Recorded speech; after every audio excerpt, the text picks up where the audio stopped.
Well, I thank the Chairwoman for holding this hearing today. And while my Democrat colleagues are not just only down the hall attempting to undo the 2016 election, it appears today that committee Democrats are working to predetermine the 2020 Democrat nomination for their party. Today's hearing is devoted to H.R. 3848, the House companion to Senator Elizabeth Warren's bill and a key tenet of her presidential platform. Hooray, we're here today to debate presidential politics. Moreover, one of our witnesses testifying here today is cited in Senator Warren's press release from her presidential campaign as providing the economic analysis, in quotes, I would say, of the bill and its impact. This bad bill strikes at the foundation of American capitalism. I know there's a socialist lane in the Democrat primary for president. This clearly is that fight for that socialist lane. It has harmful effects as well.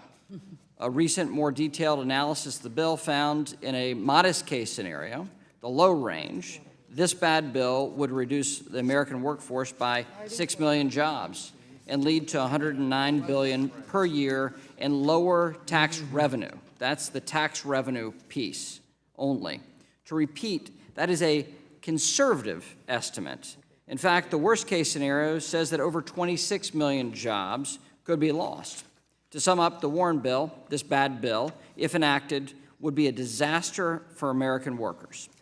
Congress should be focused on policies that make the economy more free, open opportunities, make the capital markets more attractive and more competitive against our competitors around the globe, rather than bills that add regulatory costs and harm our markets and hurt jobs. Good policies, such as the bipartisan bills we passed last Congress, could lead to greater opportunity and choices for everyday investors to grow their savings. Instead, this committee wants to use full committee hearing time to go after and vilify one industry. There will likely be several misconceptions presented today by my Democrat friends, so I want to use some of my time here to address those. First, private equity is not just about large investors buying out large companies. Generally speaking, private equity is a variety of private investment, from venture capital to capital injections for small businesses to lending so that small businesses could buy mismanaged other businesses that have potential, huge potential, if just managed correctly. Second, private equity's business model does not involve intentionally bankrupting companies. Bankruptcy is failure. Failure is not a part of the business model. Success is. That's where you see the job growth. That's where you see the returns.